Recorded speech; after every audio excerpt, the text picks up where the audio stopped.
ये मोदी जी का राजस्थान के लिए एक बड़ा तोहफा है।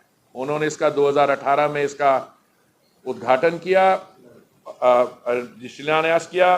2024 जनवरी में इसको हम ऑपरेशनलाइज मोदी जी के कर कमलों से करवाएंगे।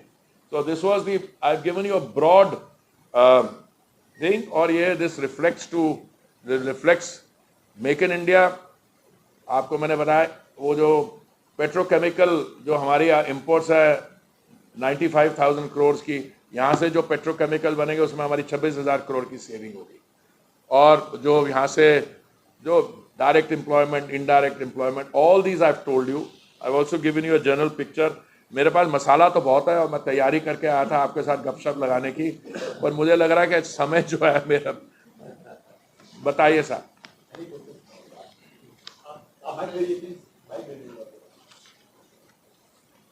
आपने शुरुआत में कहा कि स्टेट गवर्नमेंट नहीं करती है तो हम पूरे प्रोजेक्ट को टेक ओवर करेंगे और मैंने ये नहीं कहा था। सवाल पूछ लीजिए। हाँ, 16% हिस्सेदारी रह जाएगी। और इसमें मेरा ये सवाल है कि ये नौबत क्यों आ रही है? अच्छा, ऐसा है। देखिए, इसलिए मेरे को लगा आप इसी तरह रास्ते पे जा रहे हैं। मैंने ये कहा था कि इसकी प्रोजेक्ट की जब कंसेप्चुअलाइजेशन हुई तो उसका प्रोजेक्ट का डिज़ाइन ये था कि 74% केंद्र सरकार की इसमें कंट्रीब्यूशन होगी और 26% वो होगी। ये चल रहा था बड़ी देर, अच्छा चल रहा था। अभी भी मैं समझता हूँ ये चल रहा है। बीच में मैंने आपको बताया कि कॉस्ट ओवररन क्यों हुआ। तो कल मैं हवाई अड्डे पे उतरा तो आप में से किसी मेरे भाई ने पूछ लिया, जी कॉस्ट ओवररन हो गया, राजस्थान सरकार कह रही है केंद्र से पैसा नहीं आ रहा। मैंने फिर इसलिए समझाया कॉस्ट ओवररन ये हुआ क्योंकि इसकी शुरुआत 2018 में माननीय प्रधानमंत्री जी ने की थी। इसकी कॉस्टिंग हमने की थी, हमने मीन्स जो भी हमारे जगह लेते 2017 में की थी। उस समय से लेके 2021-22 तक स्टील के दाम में 45% राइज हुआ, और मैंने बोला बाकी भी मैं दे देता हूँ। तो हमने स्टेट गवर्नमेंट से बोला, स्टेट गवर्नमेंट ने कभी पूरी तरीके से मना नहीं किया जहां तक मुझे लगता है। उन्होंने ये कहा हम देख रहे हैं, हम इसका पता करते हैं। और फिर उन्होंने हमें अगस्त 2021 में ये बात बढ़ गई, क्योंकि उस समय से मैं मंत्री बन गया था और मेरी थोड़ी आदत भी है कि मैं भी लग जाता हूं। तो इसमें 2,500 करोड़ की एडिशनल इक्विटी स्टेट गवर्नमेंट की तरफ से आनी होगी क्योंकि प्रोजेक्ट कॉस्ट बढ़ी है। By the way, state government को वैट से यहां से 5,000 करोड़ मिल जाएगा, वो अलग बात है। आपको मैं, क्योंकि मेरे को अजीब चीजें केंद्र से, तो मैंने वही कहा अगर अभी कोई कष्ट है क्योंकि आप नहीं अपने फाइनेंसेस मैनेज कर तो हमें बोल दीजिए, हम ले लेते हैं उसको। मैंने ये इस स्पिरिट में कहा, पर उन्होंने हमें पूरी तरीके से ऐसा नहीं कहा कि हम लोग हट रहे हैं प्रोजेक्ट से या अपना हिस्सा नहीं दे पाएंगे। थोड़ी देर हो गई है, देरी हो रही है, और इसलिए उन्होंने बीच में ये भी कहा था कि हम, आपकी बात सही है, कैलकुलेशन जो हमने बताया। देखिए, हम कहते हैं अगर स्टील का दाम 45% बना, ना मैं सेट करता हूँ स्टील का दाम, ना आप करते हो। इंटरनेशनल स्टील प्राइसेस तो they are given this industries, जैसे petrol prices are on industry. अभी एक मिनट में कंप्लीट कर दूंगा। तो हमने ये कहा, उन्होंने कहा एक इंडिपेंडेंट स्टडी करवा लो, तो वो भी हमने करवा दी है, वो भी रिपोर्ट उनके पास पहुंच गया। मुझे पूरी उम्मीद है कि इसका फैसला जल्दी हो जाएगा। फैसला का मतलब ये, या तो सरकार, राजस्थान की सरकार उनका जो एडिशनल 2,500 करोड़ देना वो दे देगी, नहीं देगी तो हम अपनी वो इंक्रीज कर देंगे, उनकी 26% से 16% आ जाएगी। जैसा आप बता रहे 2024 को डिजाइन स्टार्ट होगी, लेकिन जो पीसीआर जोन है जो सेंट्रल के अंडर आता है, जिसको घोषित करना है, इंडस्ट्री पीसीआर जोन से लगेगी, और उसको बेसमेंट कुछ किया ही नहीं, इधर प्रोडक्ट कुछ हो जाएगा। वो तो इंडस्ट्री को लेकर आपने क्या कुछ सोचा जिससे कि रोजगार स्टार्ट हो, वो तो पीसीआर जोन को लेकर आपने क्या? देखिए, ऐसा है, मैं आपको ब्रॉड आउटलाइन बना रहा हूँ। अगर आप कोई टेक्निकल इंजीनियर है, आपको मेरे से ज़्यादा जानकारी इनको है, इंजीनियरिंग की सीएमडी चीफ ये है, तो ऐसा है कि अच्छा होता है जब ऐसे माहौल में हम बात नहीं होता। उसके बारे में आपने क्या किया, आप पूरा पता कर लो, मैं आपको आपकी बैठक करवा देता हूँ कि पेट्रोकेमिकल जोन के लिए क्या हुआ, बात आपको जानकारी जो मिल जाए। अच्छा, आप अगर उसके एक्सपर्ट है, कुछ नहीं हुआ तो ठीक है, उससे उनसे पूछ लीजिए अब से बाद में क्या हो जाएगा। तेल यहाँ से 10-20 सालों से लगातार निकल रहा है, लेकिन लोकल लोगों की ये डिमांड रही है कि लोकल लोगों की ये उम्मीद थी कि यहाँ के लोगों को रोजगार मिलेगा, लेकिन आज दिन तक हमेशा आए दिन रोजगार को लेकर यहाँ लोगों को धरना प्रदर्शन करना पड़ता है। यह कहकर निकाल दिया जाता है कि उनके पास में टेक्निकली कुशलता नहीं है। दूसरा मेरा सवाल है, यहाँ के जो तेल निकलता है उससे सेंट्रल गवर्नमेंट को हजारों करोड़ रुपए का मुनाफा हो रहा है, लेकिन यहाँ के लिए कोई स्पेशली बजट नहीं दिया जाता है बाड़मेर जिले के डेवलपमेंट के लिए। सब आपने हमें बता दिया कि 30 करोड़ रुपए की स्कूल खोल दी गई, लेकिन यहाँ से आप देखिए सालाना हजारों करोड़ रुपए का बेनिफिट सेंट्रल गवर्नमेंट को होता है। तीसरा सर मेरा एक और सवाल है, जिस तरीके से रिफाइनरी के शिलान्यास पर घमासान हुआ था, सोनिया गांधी ने किया था, उसके बाद में मोदी ने किया था, तो अब ये मान लिया जाए कि उद्घाटन पर भी घमासान है, क्योंकि मुख्यमंत्री जी ये दावा कर रहे हैं कि वो 2023 में रिफाइनरी का उद्घाटन करेंगे। चलिए, अच्छा ऐसा है, जब आप पॉलिटिकल स्पीच खत्म कर बता देना, फिर मैं आपको दे दूंगा आप अच्छा ठीक है, ऐसा है अगर तेल निकल रहा है तो रिफाइनरी लगेगी तभी तो तेल का इस्तेमाल होगा, नहीं तो तेल कहाँ साहब के बड़े भाई के किचन में भेज दूं? ऐसा ये तभी तो समझा रहा हूं। इस समय 30,000 लोगों को रोजगार मिल रहा है और उसमें से कितने बाड़मेर और इस इलाके के हैं वो भी आपको मैं जानकारी दे देता हूँ। 30% वो यहीं के लोग हैं। देखिए, थोड़ा सा मुझे लगता है हमें अपने फॉर्मुलेशन बनाने में, वो ये कह रहे हैं, वो ये कह रहे हैं, मैं आपको अंदर की बात बता रहा हूँ। राजस्थान सरकार को 2,500 करोड़ और देना है, उसका पहले मुझे पूरी उम्मीद है अच्छा जवाब मिलेगा। इधर वे देंगे तो मोस्ट वेलकम, पर प्रोजेक्ट को हम डिले नहीं करेंगे।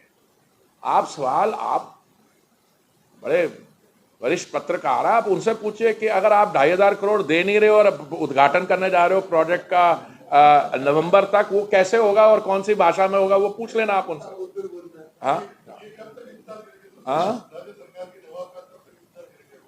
नहीं, मैंने बोला ना, मुझे एकदम उम्मीद है। देखिए ऐसा है, ये चीजें प्रेस के थ्रू करने वाली बातें नहीं होती।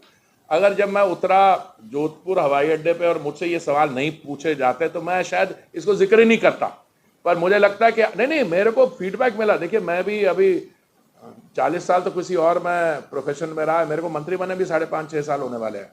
तो मैंने राजीव जी जो हमारे ADG हैं, उन्होंने बोला कि प्रेस में ये है कि ये टाइमलाइंस क्या है, तो मैंने कहा टाइमलाइंस पे मैं, अगर केंद्रीय मंत्री आके कह रहा है कि इसको हम जनवरी 2024 तक खत्म कर देंगे, इसका मतलब ये नहीं है कि जनवरी 2024 में 100% सारा हो रहा है काम। रिफाइनरी विल बी ऑपरेशनल, चलेगा, उसमें रिफाइनिंग होगी 9 million metric ton per annum. Exactly कब होता है, पर शुरुआत हो जाएगी, कमिश्निंग हो जाएगी। और कमिश्निंग जब एक बार हो जाती है तो हर एक के इंटरेस्ट में होता है कि सारे जो यूनिट्स है, अब भाई साहब वो पेट्रोकेमिकल बोलेगा, अरे भाई अगर किसी में थोड़ी देर है उसका क्या कारण है, पर ये आके यहाँ पे कुछ भी नहीं हुआ, अरे भाई देख के घूम आओ, देखाओ। तभी मैंने बोला आप सबको बस में जरा गाइडेड टूर एक दे दे। हाँ करोगे ना, बहुत अच्छा। आप भाई साहब, आप तो दिल्ली से आए हैं, आप बताइए। Yeah, I told you there has been. Yeah, I'll give you.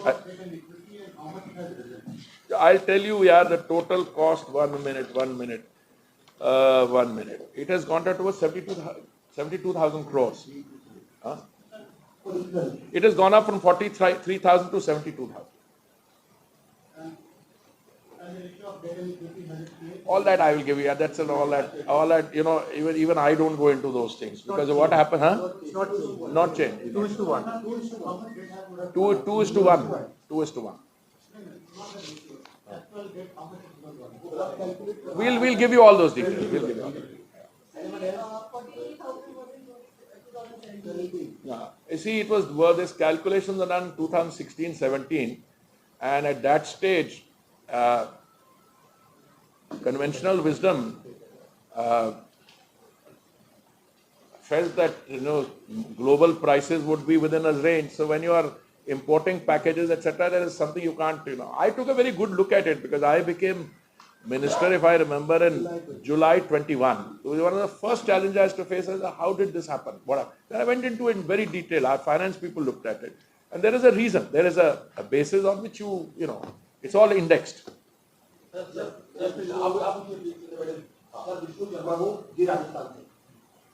ये रिफाइनरी हो या अन्य कोई बातें, दोनों पार्टी को मुद्दा क्यों बनाते चुनावी?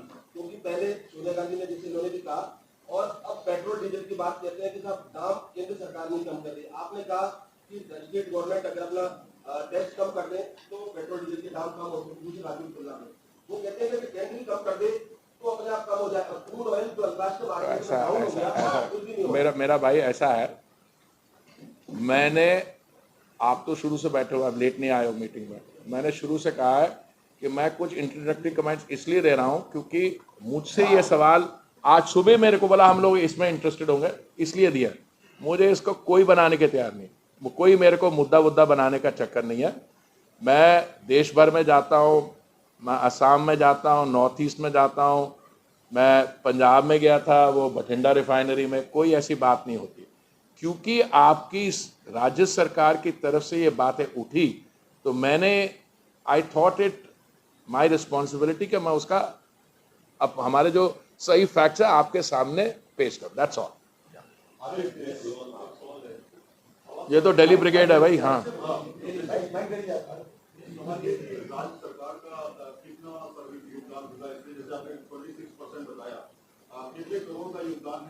I told you additional of 25 to 2,500.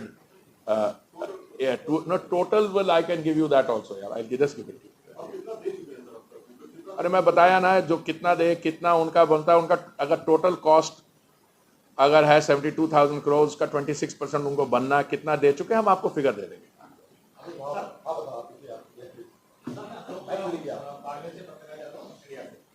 Barmer में जब रिफाइनरी का निर्माण कार्य शुरू हुआ तो यहाँ के लोगों को उम्मीद थी कि यहाँ पर कई सारे विकास के कार्य होंगे। तब यहाँ पर 10 तालाबों की जीर्णोद्धार की बात हुई थी, यहाँ के लोगों को रोजगार देने की मांग हुई थी, यहाँ पे ग्राम पंचायत के विकास की मांग हुई थी। और अभी पेट्रोल तो रिलायंस में है कि एसिडिटी फ्री है, जबकि ऐसी बात होती है कि यहाँ अंदर ही एक्सीडेंट हुए। तो लोग ये जानना चाहते हैं कि हमारे यहाँ के स्थानीय लोग हैं, उनको सुविधाएं क्यों नहीं मिली? मैं आपसे बड़े स्पष्ट, सरल और इतना सिंप्लीफाई करके जवाब दे रहा हूँ। जब माननीय प्रधानमंत्री जी ने ये इसका शिलान्यास किया 2018 में, तो उस समय हमारा टारगेट था कि वो दिसंबर 2022 तक हो जाता पूरा काम। और जैसे लोगों की आशाएं थी, लोगों की एक्सपेक्टेशन थी, वो जो सब कह रहे हैं वो हो जाता। बीच में 2 साल महामारी आ गई। अब कैसे, उस पर मैं आपको भी जानकारी है। अब मैं यही कह रहा हूँ, यहाँ की जो हमारे भाई बहन है उनको यही कह रहा हूँ कि वो जो 2022 दिसंबर में काम पूरा करना था, अब वो हम जनवरी 2023 तक कर देंगे। और ये सारे जो आपकी एक्सपेक्टेशन है एटसेट्रा एटसेट्रा, वो सारा उसी में कवर हो जाता है। अभी आप आगे बुक करते हैं तो आगे